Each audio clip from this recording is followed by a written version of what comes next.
Continuamos en esta ocasión con esta serie de estudios sobre mujeres excepcionales de la Biblia.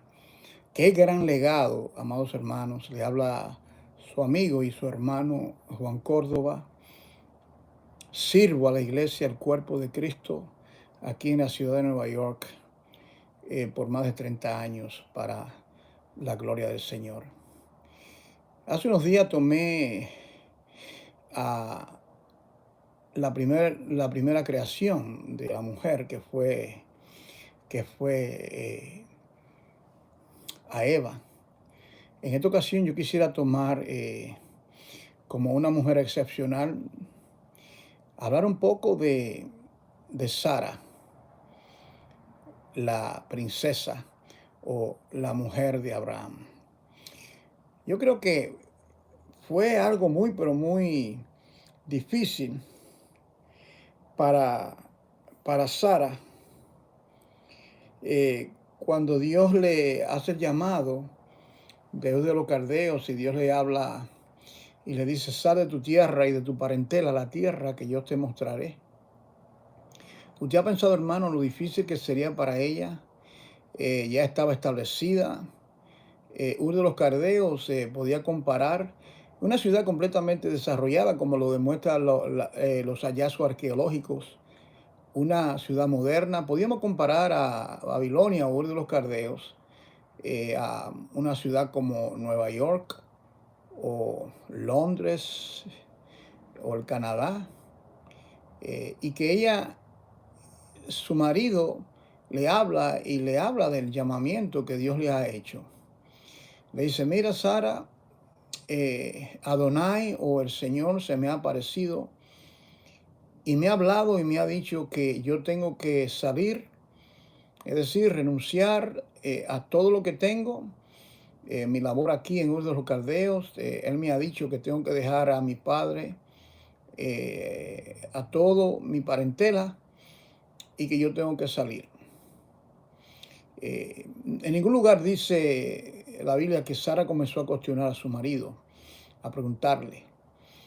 Aparentemente para Sara era suficiente que Dios, que sería llamado el Dios de Israel, el Dios de Abraham, Isaac y Jacob, que Dios le dio la orden, y para ella era suficiente seguir las directrices de su marido. Yo creo que aquí para las mujeres cristianas hay una gran lección.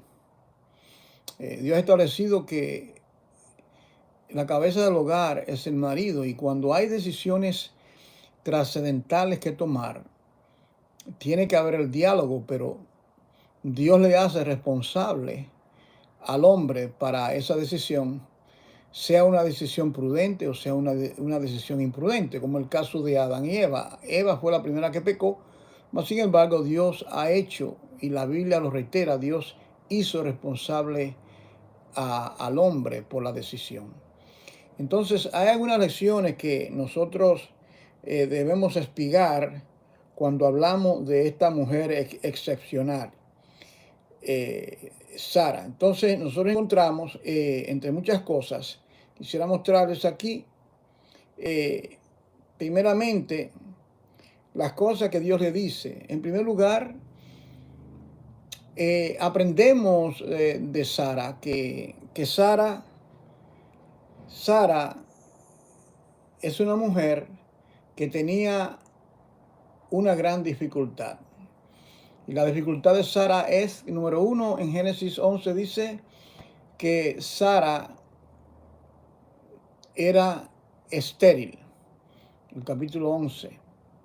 Entonces, por cuanto Sara es estéril, Sara no podía participar de la promesa que Dios le había hecho cuando el hombre cayó en Génesis 3:15. Ustedes recuerdan que Dios le dijo que la simiente que había de venir, y que esa simiente habría de herir la cabeza del maligno, y que el maligno iba a herir el calcañar. Entonces, por cuanto Sara era estéril, ella no podía participar de esa promesa. Esto es muy importante, hermano. Esto no es algo que Diga usted si Sara no concibe, porque tenemos que entender que Sara posteriormente, se cree que casi 20 años después, si mal no recuerdo, ella concibió porque, casi 20 años, porque cuando Isaac nació, perdón, cuando Isaac nació, ya Ismael tenía aproximadamente 14 o 15 años. Es decir, que, que esto era algo muy, pero muy importante, que ahí vemos nosotros el poder de Dios, la soberanía de Dios, cuando todas las cosas parece que son imposibles, como Dios, de una manera que solamente Él conoce por su sabiduría, por su entendimiento, cómo Él habría de llevar esos propósitos eternos que tenían que ver con la redención del mundo. Porque recuerden que Abraham tuvo Isaac, Isaac tuvo Jacob, Jacob tuvo 12 hijos, y que ese hijo, el cuarto hijo, de la tribu de Judá, vendría el Mesías, el que se sentaría en el trono de David. Entonces, eso era muy importante.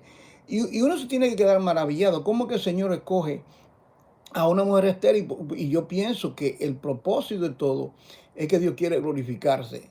Entonces, ahí encontramos en primer lugar ese aspecto con relación a la vida de Sara. Entonces encontramos, en segundo lugar, encontramos nosotros eh, que Sara no es mencionada en esos capítulos como la madre del hijo de la promesa. Entonces, es decir, que la promesa que Dios le hizo a Abraham, de Génesis 12 y el 15, no hay mención de Sara. ¿Mm? Mire lo que estoy diciendo. Mire lo que dice. El Señor le dijo a Abraham: sal de tu tierra y tu parentela y la casa de tu padre a la tierra que yo te mostraré, y haré de ti una gran nación, y te bendeciré, engrandeceré tu nombre, y serás bendición. Bendeciré a los que te bendicen, y maldeciré a aquellos que te maldicen. Y, y en ti serán benditas todas las familias de la tierra. Entonces Abraham le contesta, note usted, en el capítulo 15, versículos 3 a 7, Abraham le dice: tú no me has dado prole, no me has dado descendencia. Y el que va a heredar todo lo que tengo es Eliezer, mi mayordomo, el heredero de todo.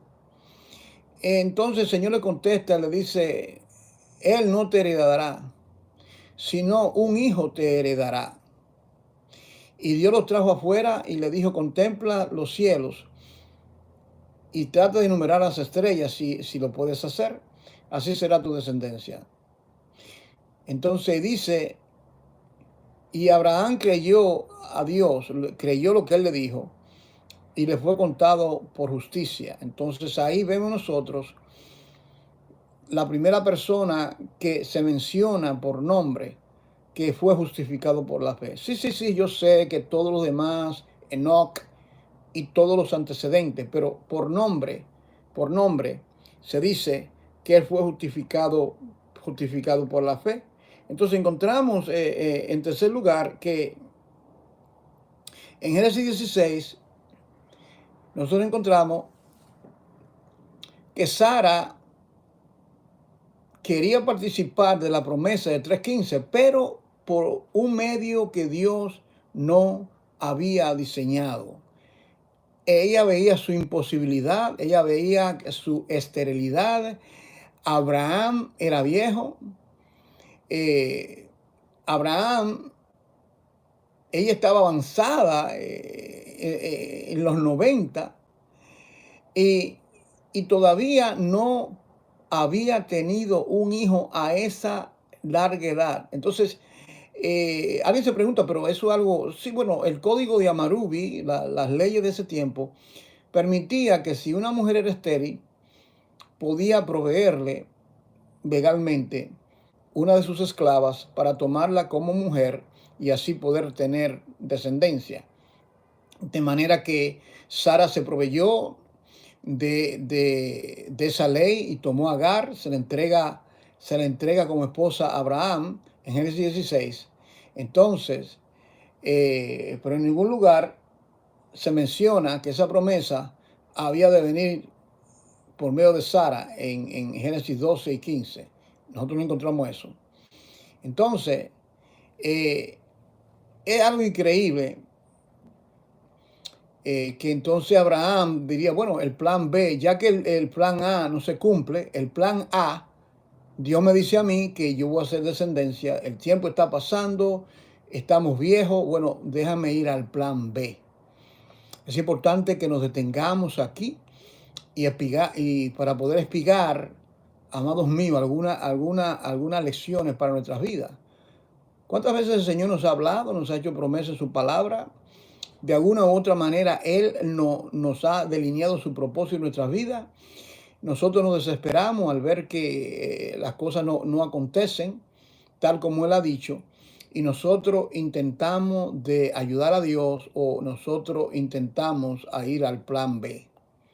No, Dios no tiene plan B. Su plan es supremo. Entonces, bueno, como no podía tener hijos, tomó la esclava egipcia llamada Agar, se le entrega a Abraham. Entonces le dice, Sara le dice, el Señor no me ha hecho estéril, el Señor no me ha dado descendencia. Únete, o ve, únete, Agar, y así yo poder tener un hijo. Entonces dice aquí que Abraham, oye, escucha esta parte, y Abraham escuchó la voz de Sara. Abraham escuchó la voz de Sara, pues entonces aquí vemos nosotros una falta de parte de Abraham. Entonces, eso aconteció cuando ya vivía 10 años en la tierra de Canaán. Y la tomó y le dio a Agar por esposa. Entonces, nosotros encontramos que Sara está actuando en fe, pero hace lo inapropiado. Ella de alguna manera ya para este tiempo sabía, de alguna manera tuvo noción de la descendencia, de alguna manera Abraham le comunicó, pero ella actuó en una fe inapropiada, poniendo su confianza en el brazo de la carne. Por eso es que cuando Pablo habla de Agar, habla el hijo de la esclava, y cuando habla de Ismael, habla del hijo de la promesa. Entonces en Galatas 4 lo dice, como Sara, tratando de asistir a Dios en cumplir su promesa, le añade el elemento humano a la redención. Escuche bien, cuando Sara toma a Agar y se lo da a Abraham para que poder procrear descendencia, para que se cumpla esa promesa, Sara está añadiéndole un ingrediente humano al plan redentivo. Lo mío acontece, por ejemplo, no se necesitaba la intervención de un hombre para el nacimiento del Mesías. Recuerda que María era una doncella que no había sido tocado por hombre, aunque estaba comprometida con José. Entonces, es importante que nosotros captemos cuando hablamos de esta mujer excepcional. Mire esto, hermano, no es hasta que llegamos a Génesis 17 del siglo XXI que Dios le dice, que Dios le habla a Abraham con relación el papel que Sara había de desarrollar. Note usted, en Génesis 17 Dios le cambia el nombre a Sara, lo cual significa, de Sara a Sarai, lo cual significa princesa en hebreo. Él le cambia el nombre porque él había de bendecir a Sara, haciéndola parte del fundamento de ese pacto de gracia. Es decir, eso es importante que también nosotros entendamos. En sexto lugar,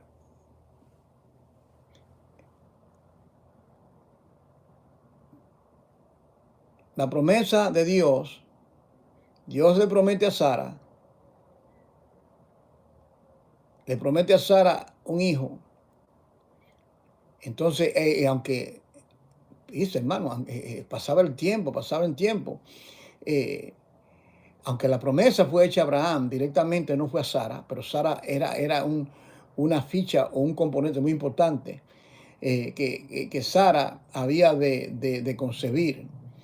Y ese naturalmente nosotros sabemos, el hijo de la promesa, quién era. Y luego, un año después, que Dios se lo reveló, entonces dice aquí, el ángel le aparece o el Señor se le aparece y le dice, para este tiempo, este año,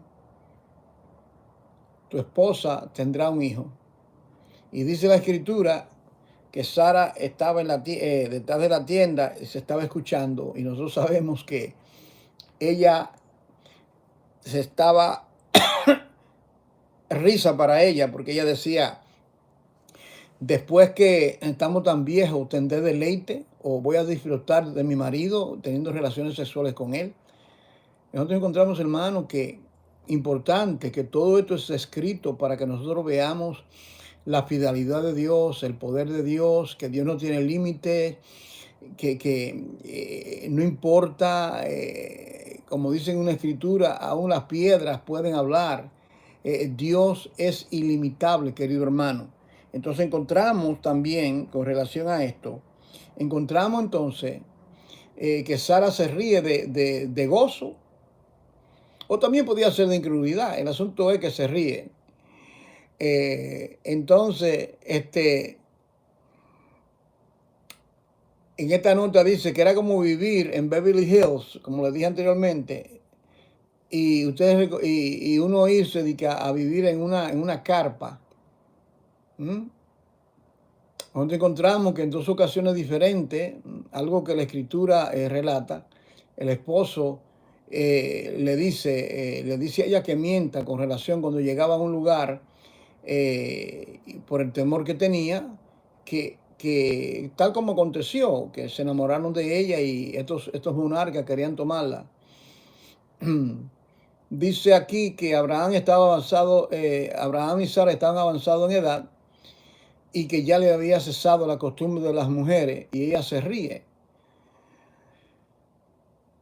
Entonces, el Señor le pregunta a Abraham que por qué se ríe Sara. Y le dice, sí, efectivamente, en tu avanzada edad, en el ocaso de tu vida, tú vas a concebir. Y el Señor, bendito sea su nombre, el Señor cumple su promesa, la promesa que Él hizo. Encontramos que la promesa divina, la promesa divina que le hace, eventualmente se cumple en el capítulo 21. Dios se deleita en traer ese niño, esa criatura, porque era por medio de él que iban a nacer Jacob, y reitero, y por medio de Jacob, los 12 hijos de Israel, y por el medio de los 12 hijos de Jacob o de Israel, las 12 tribus o el pueblo de la promesa. Y dice, el Señor visitó a Sara tal como le había dicho, y cumplió su promesa. Y Sara le concibió a Abraham en su vejez, tal como Dios le había dicho. Entonces, y le llamó el nombre Isaac, que significa risa.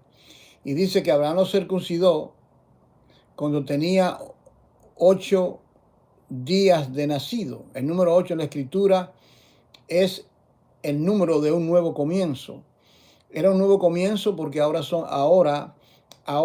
Sara es madre. Es un nuevo comienzo porque ahora sale el hijo de la promesa. Es un nuevo comienzo porque el plan redentivo de Dios, nada absolutamente lo puede detener. Cuando Dios se termina a hacer algo en la vida de un creyente, de una iglesia, de una nación, absolutamente nada Puede que por un tiempo el plan se atrase, sea postergado y en muchos de los casos es por nuestra desobediencia. Ahora, cuando Dios dice que se iba a cumplir en un año, se cumplió en un año. Cuando Dios le dijo a Israel posteriormente que estaba en cautiverio egipcio por 400 años, Dios le dijo a Abraham, aún antes de la formación del pueblo, Dios le dice que su descendencia estarían esclavos por 400 años. Dios es fiel a sus promesas. Entonces, eso nos debe a nosotros de alentar, de animar, para que confiemos en la omnipotencia de nuestro Dios. Eh, entonces, fue un milagro verdaderamente. Fue un milagro. Fue un milagro. Y a pesar de que ella, mire lo que dice, mire el comentario. Mire el comentario. Hay cosas que en las escrituras, por eso es que las Sagradas Escrituras son divinamente inspiradas. Primeramente, si es un hombre que está escribiendo la Biblia sin inspiración del Espíritu de Dios, ese hombre trataría de omitir los errores de los santos. Pero note usted cómo los escritores sagrados, bajo la inspiración del Espíritu Santo, incluyen los errores de los santos. Tal fue el caso, por ejemplo, de David, cuando cometió adulterio con la mujer de Urías Eteo. Nosotros encontramos eso. Entonces dice que por la fe Sara recibió fuerza, poder para concebir. Y aunque estaba vieja, había pasado, eh, consideró fiel aquel que había prometido. Y también la participación de un hombre que dice que aun como muerto, en Hebreos 11, del 11 a 12, le trajo descendencia. Es decir, la descendencia que serían tan innumerables como la arena de la mar, es decir, descendencia, arena de la mar, descendencia terrenal, la descendencia de Abraham, el pueblo judío, y la descendencia como la descendencia de las estrellas, la descendencia espiritual de todos los hijos de Dios, que nosotros estamos conectados directamente a Israel porque el cristianismo tiene sus raíces en, en el judaísmo. Ahí están nuestras raíces. Entonces, encontramos nosotros que también, a pesar de los errores de Abraham, a pesar de los errores de Sara, el Señor cumple sus propósitos. Todo esto por fe, dice, cuando uno lee el libro de Hebreos, el capítulo 11, usted nota que cada uno de ellos eran vulnerables. No eran santos glorificados, eran hombres con pasiones semejantes a las nuestras, llenos de errores, pecaron contra Dios, etc. Pero vemos que lo que vale es la promesa de Dios, la fortaleza de Dios, el propósito de Dios para nuestras vidas. Entonces, encontramos nosotros esta extraordinaria. Entonces, yo quisiera mostrarle, ¿verdad? Aquí cuando Abraham salió de su tierra y de su parentela a la tierra que Dios le ha mostrado, y miraba yo esta pequeña ilustración, cuánta alegría, ¿verdad? Cuánta alegría cuando ya Ismael tenía 14 o 15 años y ver nosotros a Sara y a Abraham.